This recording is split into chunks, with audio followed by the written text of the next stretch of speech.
Video जो है वो इम्पोर्टेंट क्वेश्चन का है, क्लास 12th एजुकेशन।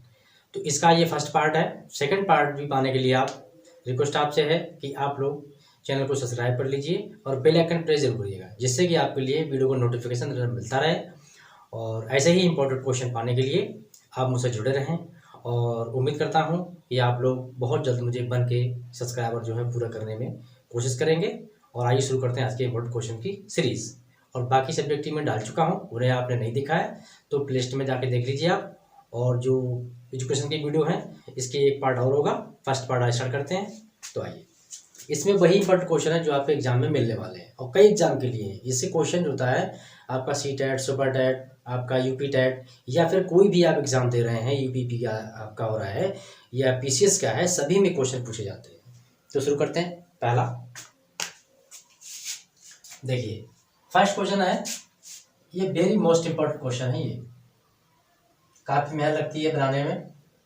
तो आपसे रिक्वेस्ट है कि आप वीडियो को लाइक करके जरूर जाइएगा और दोस्तों में भी शेयर करिएगा।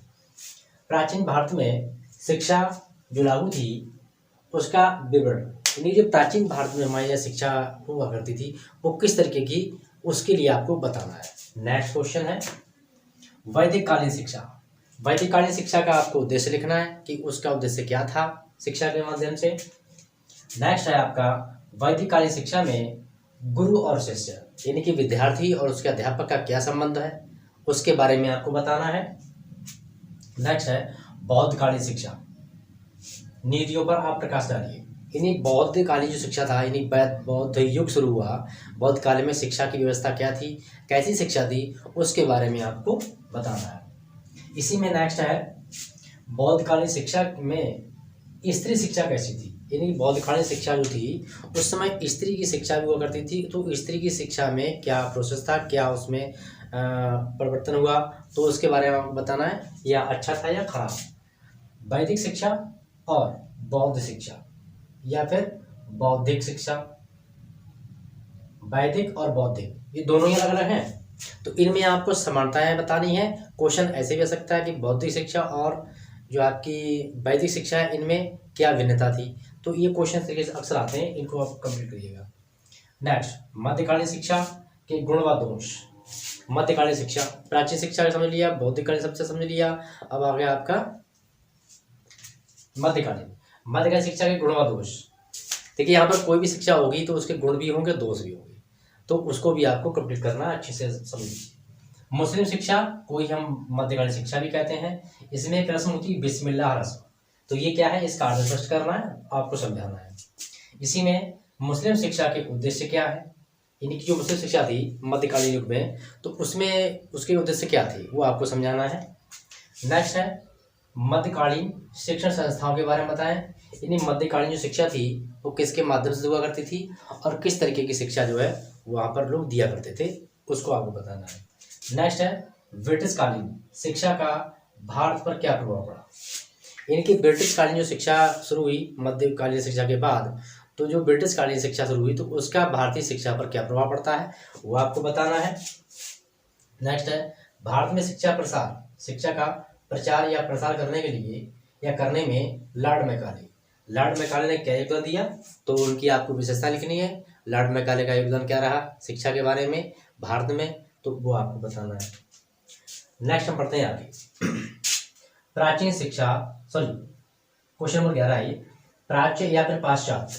प्राच्य या फिर पाश्चात्य शिक्षा जो है वो क्या है, इसमें विवाद था एक, तो वो विवाद क्या है वो आपको समझाना है। नेक्स्ट है, वुड डिस्पैच। वुड डिस्पैच की सिफारिशें, यानी जब वुड डिस्पैच हमारे इंडिया आया था कानून लेकर, तो उसके मतलब क्या मायने थे वो आपको बताना है, यहाँ पर उसकी सिफारिशों के बारे में समझाना है। नेक्स्ट है, माध्यमिक शिक्षा में माध्यमिक शिक्षा नीति के सुझाव क्या थे।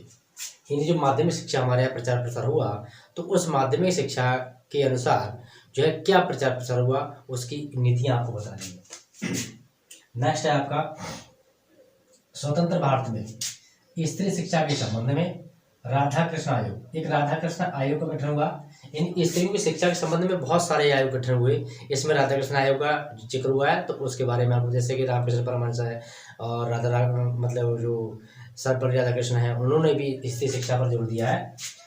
तो वो आपको बताना सिफारिशें। फिर एक शिक्षा नीति थी 10+2+3, ये शिक्षा नीति क्या थी इसके बारे में आपको बताना है।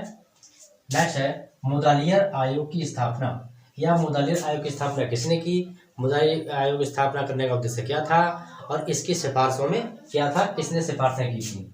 नेक्स्ट हमारा है राष्ट्रीय शिक्षा नीति 1986 की विशेषताएं किया। जो राष्ट्रीय शिक्षा नीति 1986 थी उसमें विशेषताएं क्या थी उस शिक्षा नीति की, वो आपको बताना है। नेक्स्ट आपका है 18 नवोदय विद्यालय। नवोदय विद्यालय आपने सुना होगा कि बच्चे टेस्ट देते हैं 6 क्लास के लिए, 5th क्लास के लिए, 9th क्लास के लिए। इसके 2 टेस्ट होते हैं, एक होता है 6 क्लास में एडमिशन लेने के लिए, दूसरा होता है 9th क्लास एडमिशन लेने के लिए, एक फर्स्ट ईयर में भी लेने के लिए होता है। तो नवोदय विद्यालय की संकल्पना क्या थी या परिकल्पना क्या थी, उसके प्रमुख उद्देश्य क्या थे, इनके बारे में आपको बताना है। वेरी मोस्ट इंपॉर्टेंट क्वेश्चन है ये। नेक्स्ट बेसिक शिक्षा, बेसिक शिक्षा के बारे में यानी जो महात्मा गांधी हमारे थे बापू, तो उन्होंने बेसिक शिक्षा बारे में क्या अपने सुझाव दिए उसके बारे में आपको बताना है, या उनका योगदान कैसा रहा बेसिक शिक्षा के बारे में। नेक्स्ट क्वेश्चन है शिक्षा के उद्देश्य, शिक्षा विधि शिक्षण विधि और पाठ्यक्रम, ये 3 टॉपिक हैं इसमें।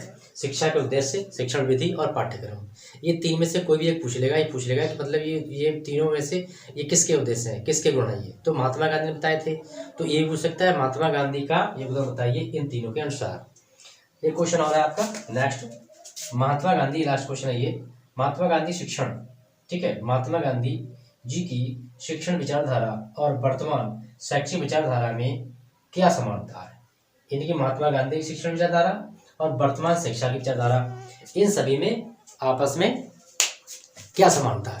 तो क्वेश्चन वीडियो कंप्लीट हो चुका है, इसे आप नोट कर लीजिएगा। सारे क्वेश्चन आप अपने क्वेश्चन बैंक या फिर जो भी आपके पास बुक है उसमें मैच करिएगा, दोस्तों से शेयर करिएगा।